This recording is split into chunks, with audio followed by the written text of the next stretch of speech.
Levante a cabeça, homem, olha bem alto infinito, repare o céu tão bonito, aonde mora seu Deus.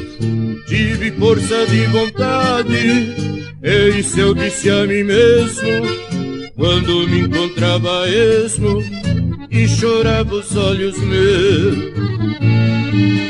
Pra muita gente acontece o que aconteceu comigo.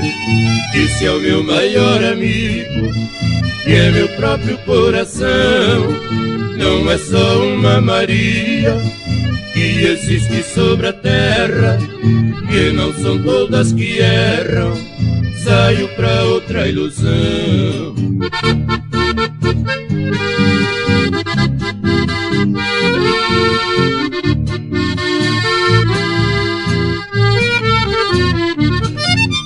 Eu disse adeus solidão e a cabeça ergui com calma.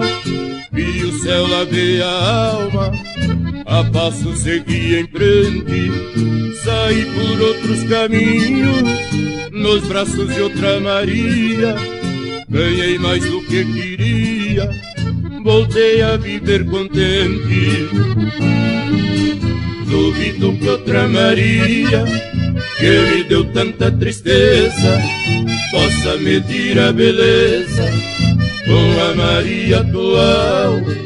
É mais bela e carinhosa, nem dá para comparar. A alma, o jeito de amar, é tudo mais divinal.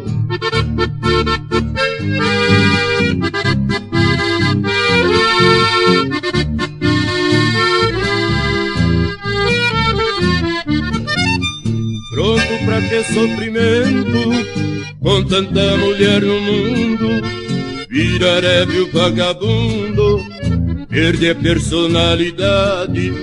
Nada disso, meu amigo, eu mesmo fui o doutor, curei minha própria dor, me separei da saudade.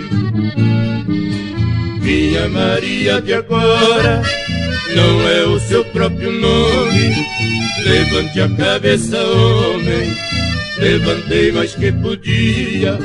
Maria de agora eu amo, mas ela nunca se esqueça. Se também perde a cabeça, parto pra outra Maria.